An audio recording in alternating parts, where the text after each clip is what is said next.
ಇನ್ನು ವಿಧಾನ ಪರಿಷತ್ ಚುನಾವಣೆಯ ಬಳಿಕ ಬಿಜೆಪಿ ಪಾಳೆಯದಲ್ಲಿ ಅಡ್ಡ ಮತದಾನದ ಕಂಪನ ಶುರುವಾಗಿದೆ.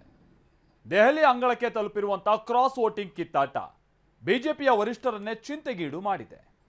ಯಾರು ಅಡ್ಡ ಮತದಾನ ಹಾಕಿದ್ರು, ಯಾಕೆ ಹಾಕಿದ್ರು, ಹೀಗೆ ವರದಿ ಕೊಡುವಂತೆ ಹೈಕಮಾಂಡ್ ಕೂಡ ತಾಕೀತು ಮಾಡಿದೆ.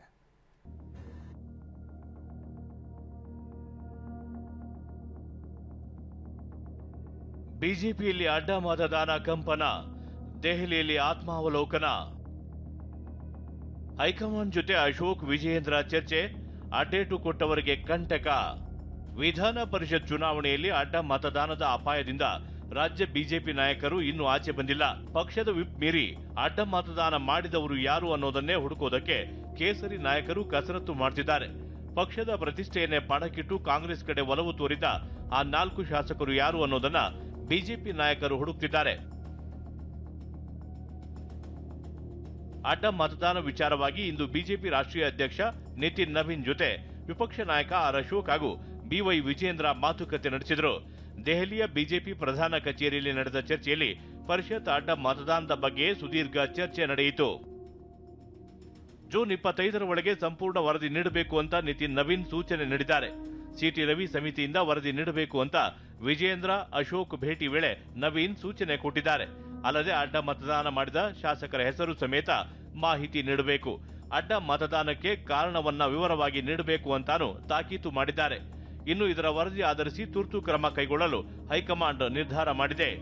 ಬಿಜೆಪಿ ರಾಷ್ಟ್ರೀಯ ಅಧ್ಯಕ್ಷ ನಿತಿನ್ ನವೀನ್ ಜೊತೆ ಮಾತುಕತೆ ಬಳಿಕ ಮಾತನಾಡಿದ ಬಿವೈ ವಿಜಯೇಂದ್ರ, ಬಿಜೆಪಿ ರಾಷ್ಟ್ರೀಯ ಅಧ್ಯಕ್ಷರಿಗೆ ಅವರದ್ದೇ ಆದ ಮಾಹಿತಿ ಇತ್ತು, ದ್ರೋಹ ಎಸಗಿದವರ ವಿರುದ್ಧ ಕಠಿಣ ಕ್ರಮ ಕೈಗೊಳ್ಳುವುದಾಗಿ ಹೇಳಿದ್ದಾರೆ ಅಂದ್ರು. ಸವಿಸ್ತಾರವಾಗಿ ಎಲ್ಲಾ ವಿಚಾರಗಳನ್ನು ಕೂಡ ರಾಷ್ಟ್ರೀಯ ಅಧ್ಯಕ್ಷರ ಗಮನಕ್ಕೆ ನಾವು ತಂದಿದ್ದೇವೆ. ಅವರದೇ ಆದಂತಹ ಮಾಹಿತಿ ಅಧ್ಯಕ್ಷರು ಕೂಡ ಇತ್ತು. ಈ ಪ್ರಕರಣವನ್ನು ಬಹಳ ಗಂಭೀರವಾಗಿ ತೆಗೆದುಕೊಂಡಿದ್ದೇವೆ. ಯಾರು ಅನ್ಯಾಯ ಮಾಡಿದ್ದಾರೆ, ದ್ರೋಹ ಎಸಗುವಂಥ ಕೆಲಸ ಮಾಡಿದ್ದಾರೆ,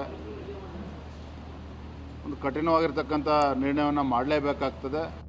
ಇದೇ ವೇಳೆ ಮಾತನಾಡಿದ ವಿಪಕ್ಷ ನಾಯಕ ಆರ್ ಅಶೋಕ್, ಬಿಜೆಪಿ ರಾಷ್ಟ್ರೀಯ ಅಧ್ಯಕ್ಷರಿಗೆ ಕೂಲಂಕುಷವಾಗಿ ವಿವರಣೆ ನೀಡಿದ್ದೇವೆ, ಸೂಕ್ತ ಸಮಯದಲ್ಲಿ ಕ್ರಮ ಕೈಗೊಳ್ಳುತ್ತೇವೆ ಎಂದು ವರಿಷ್ಠರು ಹೇಳಿದ್ದಾರೆ ಎಂದರು.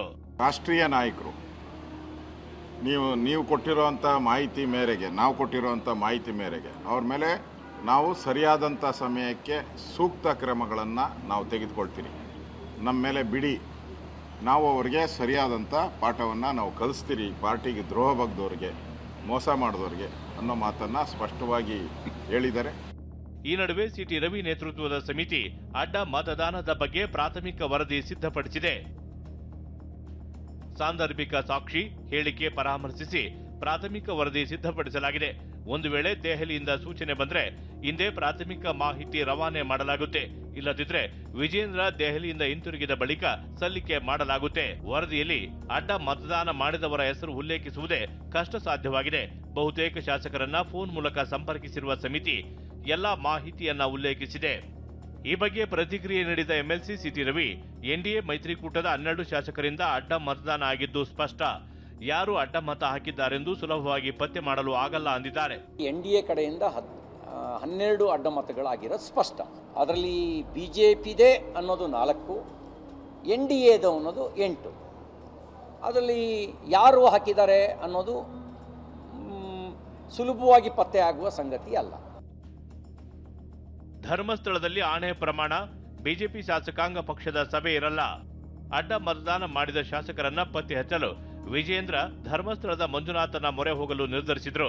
ಆದರೆ ಬಿಜೆಪಿ ನಾಯಕರೇ ತೀವ್ರ ವಿರೋಧ ವ್ಯಕ್ತಪಡಿಸಿದ ಹಿನ್ನೆಲೆ ಆಣೆ ಪ್ರಮಾಣದಿಂದ ಹಿಂದಕ್ಕೆ ಹೆಜ್ಜೆ ಇಟ್ಟಿದ್ದಾರೆ. ಬಿಜೆಪಿ ರಾಷ್ಟ್ರೀಯ ಅಧ್ಯಕ್ಷರ ಸಭೆಗೂ ಮುನ್ನ ಮಾತನಾಡಿದ ಆರ್ ಅಶೋಕ್, ರಾಜಕೀಯ ವಿಚಾರದಲ್ಲಿ ಧರ್ಮಸ್ಥಳವನ್ನ ಎಳೆದು ತರುವುದು ಬೇಡ, ಹೀಗಾಗಿ ಧರ್ಮಸ್ಥಳದಲ್ಲಿ ಶಾಸಕಾಂಗ ಸಭೆ ನಡೆಸದಿರಲು ನಿರ್ಧರಿಸಿದ್ದೇವೆ ಎಂದರು. ಧರ್ಮಸ್ಥಳವನ್ನು ರಾಜಕೀಯ ಕ್ಷೇತ್ರ ಮಾಡೋ ಅಂತ ಬೇಡ, ಪಾರ್ಟಿ ಒಳಗಡೆ ಏನಿದೆ ಅದನ್ನು ಇಲ್ಲೇ ಸಾಲ್ವ್ ಮಾಡೋಣ. ಇದೇನು ಹೊಸದಲ್ಲ, ಆದರೆ ಈ ಘಟನೆಗಳು ನಡೆದಿದೆ.